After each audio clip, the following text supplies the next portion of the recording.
आज हम लोग साम को पढ़ेंगे।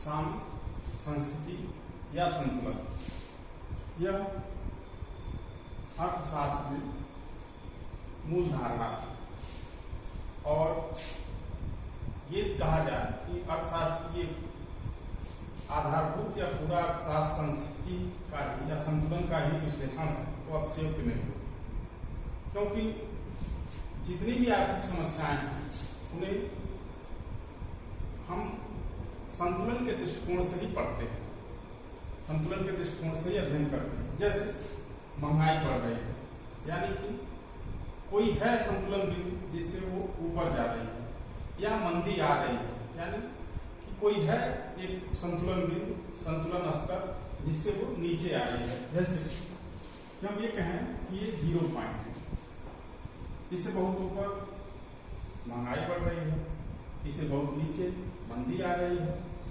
महंगाई और मंदी दोनों ही अर्थव्यवस्था के लिए ठीक नहीं है, तो कहीं न कहीं ये संतुलन स्तर हम पाने का हमेशा प्रयास करते हैं और इसके लिए तमाम नीतियां अपनाते हैं, जिसमें मुख्य है राजकोषीय नीति और मौद्रिक नीति। तो ये दोनों नीतियां संतुलन को प्राप्त करने का प्रयास करती हैं। ऐसा जरूरी नहीं कि अर्थव्यवस्था सदैव संतुलन के समानांतर ही चले, ऊपर या नीचे, लेकिन जब बहुत ऊपर जाती है तब हम उसे नीचे लाने का प्रयास करते हैं, बहुत नीचे चली जाती है तो हम इसे ऊपर लाने का प्रयास करते हैं, यानी आर्थिक गतिविधियों को और सुदृढ़ करने का प्रयास करते हैं। इसके लिए तमाम एजेंसियां तमाम इस पर प्रयास करते हैं और संतुलन प्राप्त करने का प्रयास करते हैं। प्रोफेसर स्टिगलर का कथन यहाँ महत्वपूर्ण है कि अर्थशास्त्र मूल रूप से संतुलन की ही समस्या का अध्ययन करता है और इसके इर्द गिर्द ही पूरा अर्थविज्ञान चलता रहता है। अब संतुलन क्या है, इस पर हम लोग विचार करते हैं।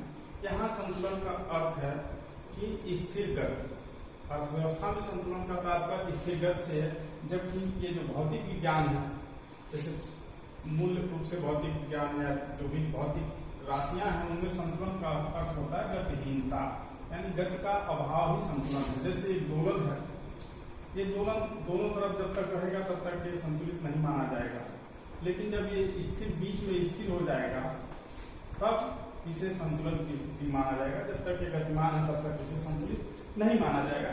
जबकि अर्थव्यवस्था में संतुलन का आप ऐसे उदाहरण से समझ सकते हैं कि 2 ट्रेनें हैं जो समानांतर पटरियों पर एक ही दिशा में चल रही हैं और इनकी गति बिल्कुल एक समान है, तो ये संतुलन गति कही जाएगी। अर्थशास्त्र के हिसाब से संतुलन की ये गति कही जाएगी। और ट्रेनें चल रही हैं, इसके अलावा यदि हम एक मांग और पूर्ति का सिंपल सा उदाहरण है संतुलन को समझाने के लिए, तो मांग भी हो रही है, पूर्ति भी हो रही है, यानी ये मांग है और ये पूर्ति है, दोनों चल रहा है निरंतर, लेकिन एक निश्चित कीमत पर मांग और पूर्ति हमेशा स्थिर बनी रह रही है, यानी दिनों महीनों और वर्षों तक ये जब स्थिर है तो ये संतुलन की गति है। यहाँ इसका तात्पर्य बिल्कुल यह नहीं है कि मांग नहीं हुई या पूर्ति नहीं हुई, दोनों हो रहा है, दोनों निश्चित फ्लो में हो रहा है, निश्चित गति से हो रहा है, लेकिन ये गति जो है संतुलित है। उसी तरह से जैसे ट्रेनें दोनों एक समान पटरियों पर एक स्पीड से चल रही हैं, तो इसे संतुलन की अवधारणा अर्थशास्त्र में गतिहीनता से नहीं बल्कि गति की स्थिरता से है, स्थिर गति से है। अब हम संतुलन के प्रकार पर थोड़ा चर्चा कर लेते हैं। पहले आप देख सकते हैं कि स्थिर संतुलन, अस्थिर संतुलन तथा तटस्थ संतुलन। इसके लिए तमाम सारी उदाहरण हैं किताबों में, लेकिन हम इसको विशेषकर मांग और पूर्ति से समझाने का प्रयास करते हैं। आप मांग और पूर्ति में जब विचार करते हैं तो मांग उपभोक्ताओं के प्रेफरेंस को व्यक्त करती है और पूर्ति वक्त उत्पादकों के प्रेफरेंस को व्यक्त करती है। यह एक संतुलन का बिंदु है। कभी किसी कारण से यहाँ मांग होगी, कभी किसी कारण से जब यह संतुलन डिस्टर्ब होता है,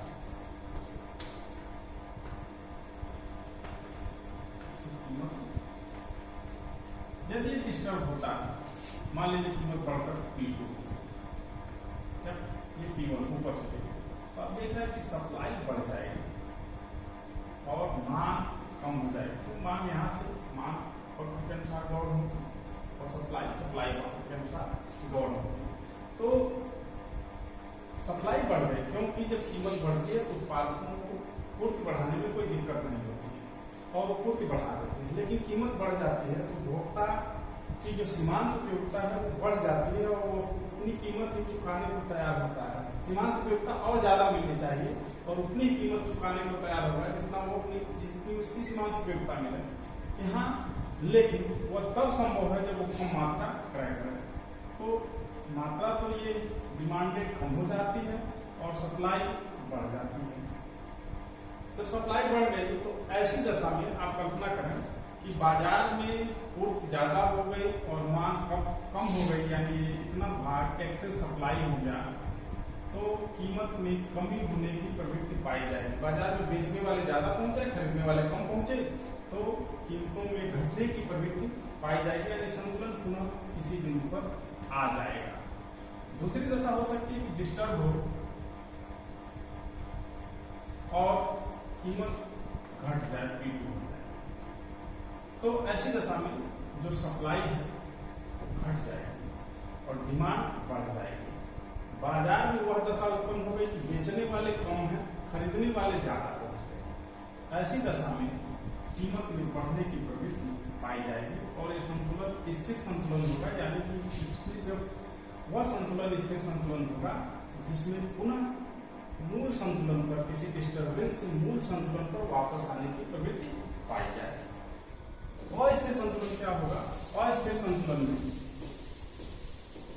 ये प्रवृत्ति नहीं पाई जाती। वो तब होता है कि जब डिमांड रेखा पॉजिटिव ढाल वाली हो और सप्लाई रेखा नेगेटिव ढाल वाली हो।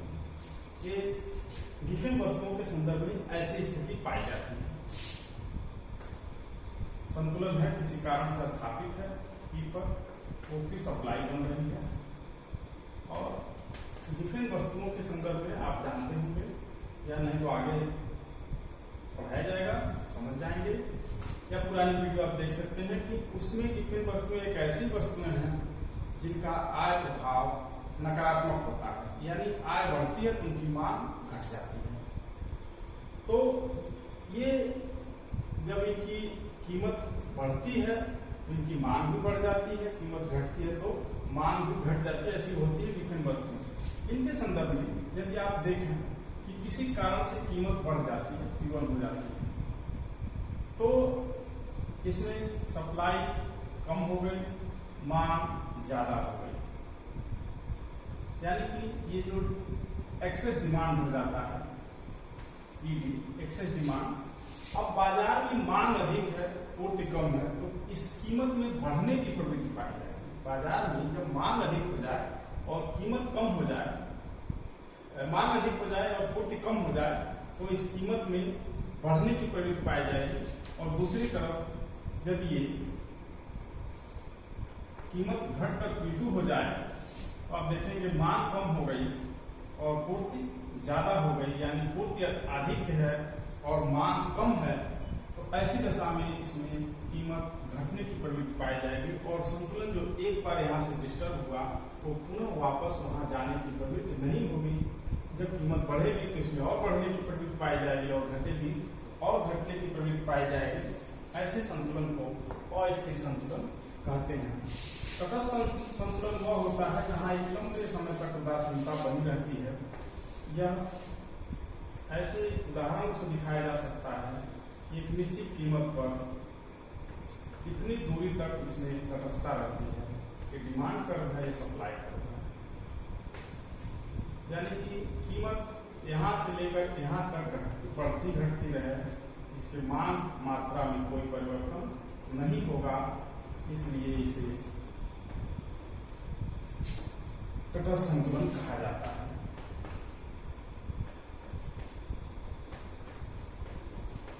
तो आप देख रहे हैं कि ये जो क्षेत्र है ये तटस्थ संतुलन का है।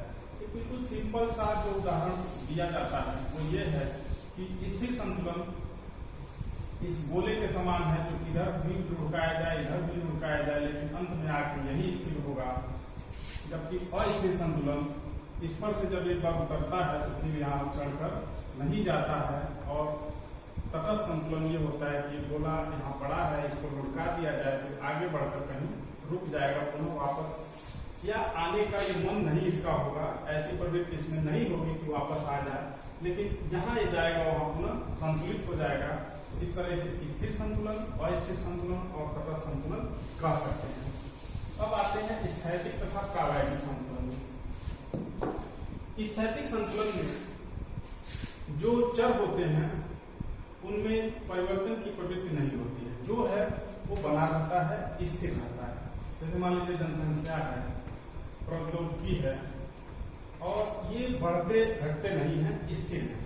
ऐसा नहीं है कि इसमें जनसंख्या में परिवर्तन नहीं होता है, परिवर्तन होता है, लेकिन वो बिल्कुल ही जितना, जैसे मान लीजिए जन्म होगा और मृत्यु होगा, जनसंख्या परिवर्तन, जन्म और मृत्यु दर बराबर है, यानी जो जनसंख्या का एब्सोल्यूट मान है वो स्थिर है। उसी तरह प्रौद्योगिकी है, जो है उसी पर उत्पादन चल रहा है, उसमें परिवर्तन की प्रवृत्ति नहीं पाई जाती है। उत्पादन है जो है उसी गति से हो रहा है। जैसे मान लीजिए कि किसी फैक्ट्री द्वारा प्रतिदिन 1000 गाड़ियों की आपूर्ति की जा रही है, 1000 गाड़ियों की आपूर्ति की जा रही है, और इतनी ही मांग बाजार में बनी हुई है जो दी गई कीमत है, और वो 1 महीने, 2 महीने, 3 महीने यानी वर्षों वर्ष प्रति महीना 1000 गाड़ियों की आपूर्ति कर रहा है, और कितना बिक जा रहा है। तो ये जो संतुलन होगा स्थैतिक होगा, प्रावैधिक इसे नहीं कहेंगे। लेकिन यदि अर्थव्यवस्था में परिवर्तन हो रहा है और वो परिवर्तन निश्चित दर से हो रहा है, जैसे ये गाड़ियों में 1000 जो महीना हम उदाहरण दिए थे, 10% हर महीने बिक्री में वृद्धि हो रही है, लेकिन ये 10% 11 नहीं हो रहा है, 12 नहीं हो रहा है, बिल्कुल 10% की निश्चित दर से वृद्धि हो रही है। ऐसे संतुलन को प्रावैधिक संतुलन हम कहेंगे। यानी कि परिवर्तन की दर स्थिर हो जाए तब हम प्रावैधिक संतुलन कहेंगे, और एब्सोल्यूट मात्रा स्थिर है तो हम उसे स्थैतिक संतुलन कहेंगे। आंशिक एवं साम्य संतुलन, आंशिक संतुलन के संदर्भ में हम ये कह सकते हैं कि यह एक बाजार के संतुलन को प्रदर्शित करता है। आंशिक संतुलन एक बाजार के संतुलन को, जैसे मान लेते हैं कि कोई वस्तु बाजार है, एक बाजार, उसके संतुलन को प्रदर्शित करता है, तो उसे आंशिक संतुलन कहते हैं। लेकिन यदि इस बाजार का संबंध, इस वस्तु का संबंध अन्य बाजारों से है और उनको ये असंतुलित कर देता है, और उनमें जब संतुलन आता है तो उसे सामान्य संतुलन कहते हैं। आंशिक संतुलन का विश्लेषण ये माना जाता है कि मार्शल ने किया है, सामान्य संतुलन विश्लेषण बालाकर ने दिया है। लेकिन इसको हम एक स्पष्ट उदाहरण से बताना चाहेंगे कि मान लीजिए कोई ऐसी वस्तु है, जिसका अन्य वस्तुओं से जो संबंध है वो क्षीण है, यानी इसके स्थानापन्न वस्तु में या पूरक वस्तुओं से इसका कोई मतलब नहीं है, या मतलब है तो बहुत मामूली है, अंतर संबंध है। तो ऐसी वस्तुओं का जो संतुलन स्थापित होगा उसे आंशिक संतुलन कहेंगे। यह वस्तु ऐसी है जिसकी कीमत, मांग और भूख स्थिर हो गई है, और ये आंशिक संतुलन का होगा। लेकिन ऐसा तो है नहीं कि ये वस्तु स्वतंत्र हो सकती है, या तो ये किसी के स्थानापन्न होगी या पूरक होगी। जब इसकी मांग घटेगी या बढ़ेगी तो इसके द्वारा जो यूज किए जा रहे हैं संसाधन, उनकी मांग घटेगी बढ़ेगी। इसके स्थानापन्न वस्तु की मांग पर प्रभाव पड़ेगा, इसकी पूरक वस्तु पर मांग का प्रभाव पड़ेगा, उनके उत्पादन साधनों पर प्रभाव पड़ेगा, और फिर स्थानापन्न वस्तुओं की जो मांग घटेगी उसके साधन खाली होंगे, वो इसमें आएंगे, वहां असंतुलन होगा, यहाँ असंतुलन होगा। इनके आवागमन के बाद जो पुनः नया संतुलन स्थापित होगा और सभी बाजारों में एक साथ स्थापित होगा, उसे सामान्य संतुलन कहेंगे। क्योंकि इस वस्तु का जो अंतर संबंध है स्थानापन्न और पूरक वस्तुओं के रूप में, वो बाजार में बहुत ज्यादा है, और तब जब सभी बाजारों में स्थानापन्न, पूरक, उनके उत्पादन करने वाले साधनों के बाजार जब संतुलित हो जाएंगे तो ऐसे संतुलन को सामान्य संतुलन कहा जाएगा। और केवल इस वस्तु के बाजार के संतुलन को आंशिक संतुलन कहा जाएगा। अब हम आते हैं एकल तथा बहु संतुलन पर। एकल संतुलन में संतुलन एक बिंदु पर ही केवल स्थापित है। जैसे हम सामान्य मान और खुद को लेते हैं, ये सप्लाई कर रहा है, ये डिमांड कर रहा है। यहाँ संतुलन केवल एक बार स्थापित होगा, एक बार हटने के बाद पुनः यहाँ आने की प्रवृत्ति होगी, तो उसे हम बता चुके स्थिर संतुलन होगा। लेकिन इसमें कहीं ऐसी कोई संभावना नहीं है कि फिर इन पर दूसरा संतुलन बिंदु भी मिल जाए। केवल एक संतुलन बिंदु मिलेगा, दूसरा नहीं मिलेगा। लेकिन कुछ ऐसे भी उदाहरण हैं जिसमें एक से ज्यादा बार संतुलन स्थापित हो सकता है। जिसके दो उदाहरण देते हैं आपको। एक तो लेबर सप्लाई का, जब आप वितरण पढ़ेंगे तो आप पाएंगे कि डिमांड तो सामान्य होती है, labour of demand of labour, लेकिन जो सप्लाई ऑफ लेबर होती है वो बैक बंडिंग होती है। इसका है आय प्रभाव कि ये जो सप्लाई ऑफ लेबर है ये बैक बंडिंग होता है। यहाँ एक बार संतुलन स्थापित होगा, फिर एक बार यहाँ संतुलन स्थापित होगा। तो ये लेबर सप्लाई कर्व में ऐसा पाया जाता है कि दो संतुलन एक ही बाजार में दो बार संतुलन स्थापित हो जाए, एक ही लेबर सप्लाई के दो बार संतुलन स्थापित हो जाए। तो ये वितरण में बताया जाएगा डिटेल में कि ऐसा क्यों होता है। यहाँ आप ये देख लीजिए कि लेबर मार्केट में ऐसी स्थिति हो सकती है कि डबल संतुलन मिल जाए। कभी कभी इसका एक उदाहरण और लिया जा सकता है कि जो बाजार है वो परिवर्तनीय है। आप देखेंगे कि एवरेज रेवेन्यू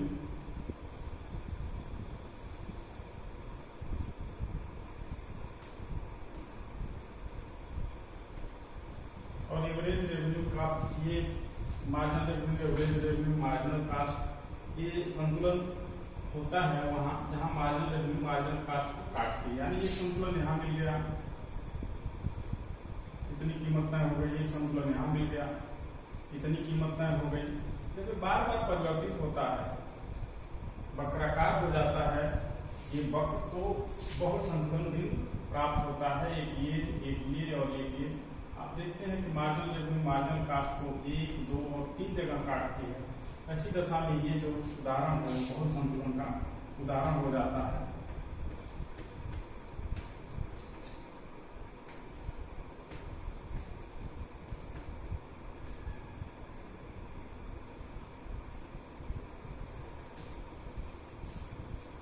तो ये बहुत संतुलन के उदाहरण है। अब आते हैं अल्पकालीन व दीर्घकालीन संतुलन।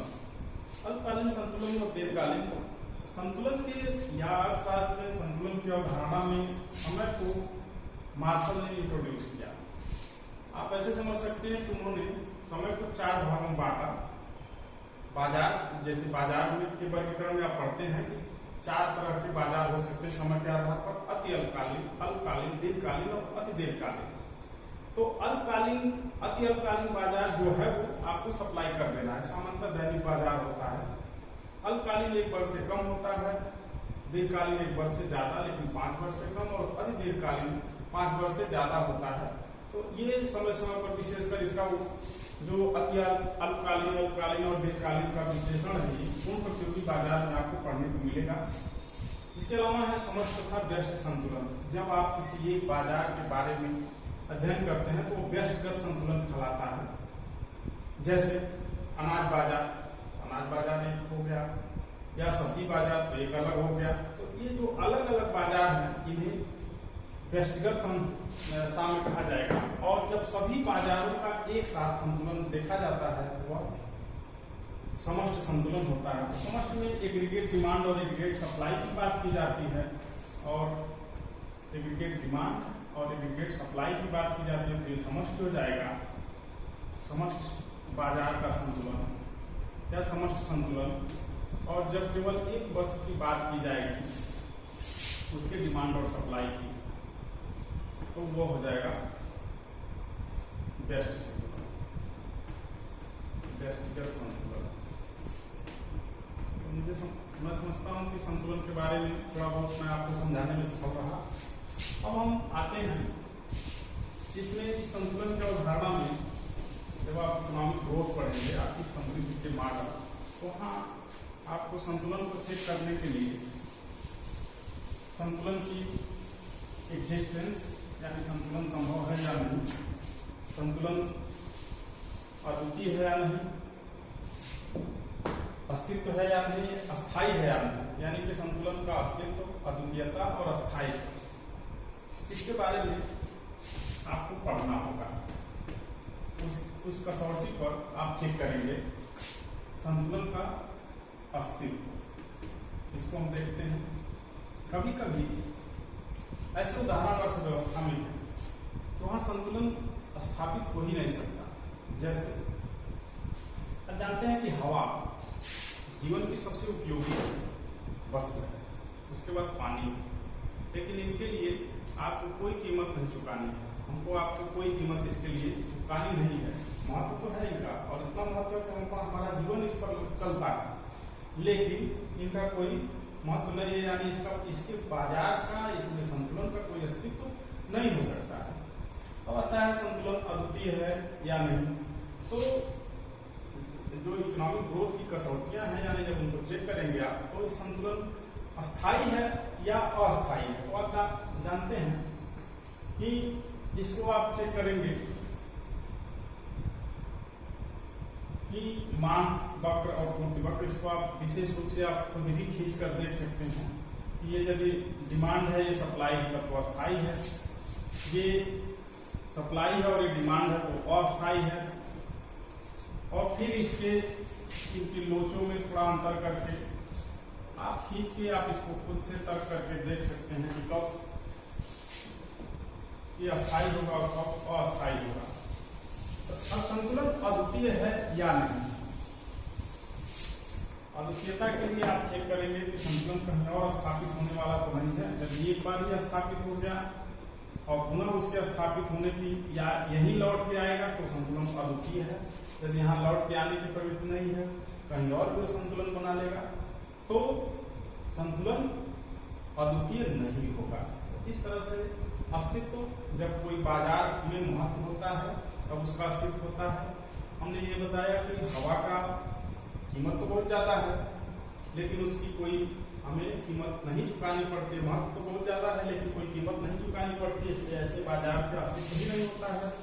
कभी कभी ऐसा भी हो सकता है कि सप्लाई बहुत ज़्यादा हो, सप्लाई कीमत बहुत ज़्यादा हो और आपकी डिमांड